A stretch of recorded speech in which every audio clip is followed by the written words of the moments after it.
Welcome back to the channel.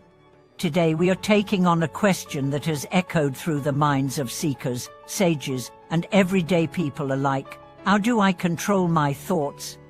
Maybe you've tried to meditate, but couldn't quiet your mind.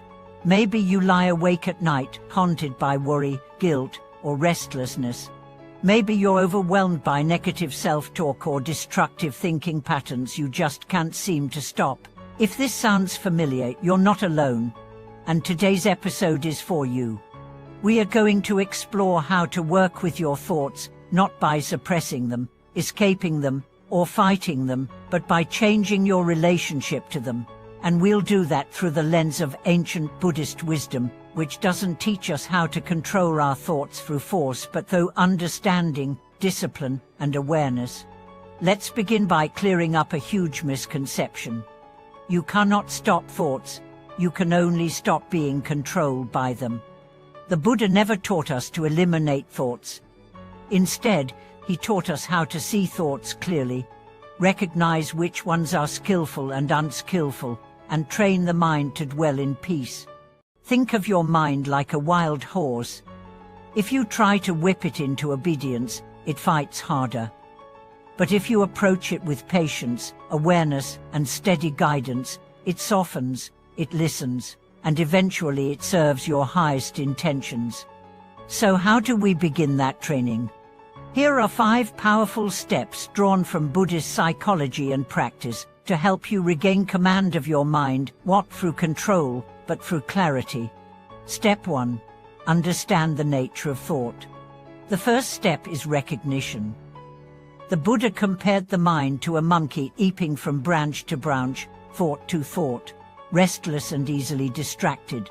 Trying to fight that monkey is pointless. What you must do instead is watch it.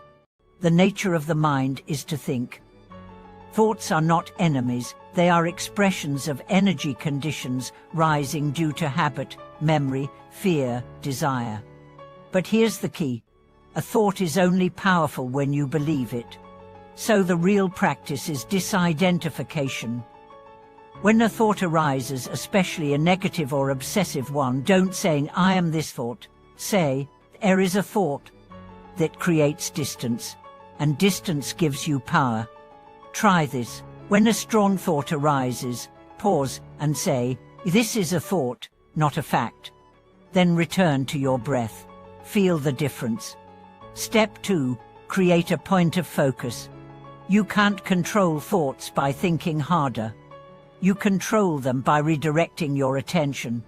In Buddhism, this is done through samatha, abiding. You choose a single point of focus, breath, a mantra, a flame, a sacred image, and each time the mind wanders, you gently return. This is not failure. This is training.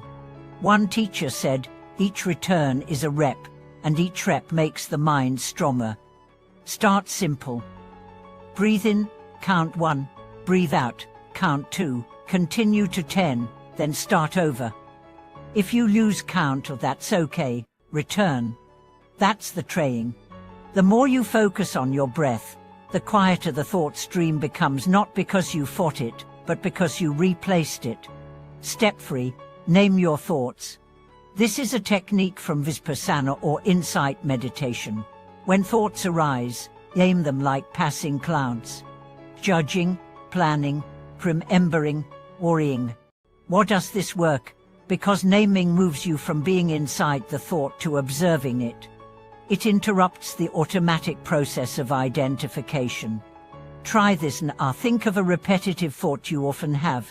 Name it. Say, "This is anxiety," or "This is fear." Then take a breath. Notice what shifts.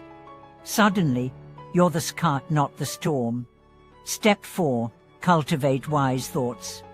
Buddhism teaches not just what to let go of, but what to cultivate. Once you've quieted the mind, begin to plant seeds of wise reflection. Gratitude, compassion, forgiveness, clarity. Use phrases like, "May I be at peace," "May all beings be safe," "This too will pass," "I choose presence over panic." Over time, the mind begins to reflect the thoughts you feed it. Not instantly, but gradually. The Buddha said, "Whatever you frequently think and ponder upon, that will become the inclination of your mind." So feed your mind like you would your body with nourishment. Step 5. Let go again and again. Finally, let go. The goal is not perfection. It's presence. Thoughts will still rise. The mind will still wander, but every time you return to stillness, you deepen your freedom. Let go of the need to control every thought. Let go of the shame for having negative ones. Let go of the war against your own mind. Let go, not once, but as a lifestyle. There's a story of a monk who asked the Buddha, "What do I do with these wild thoughts?" And the Buddha said, "You do not push them away. You do not chase them. You bow to them, and you come back." This is mental mastery, not through dominance, but through devotion. Devotion to clarity, devotion to kindness, devotion to the present moment. Because ultimately, you are not your mind. You are the one who sees the mind. And the more you see, the more you are free.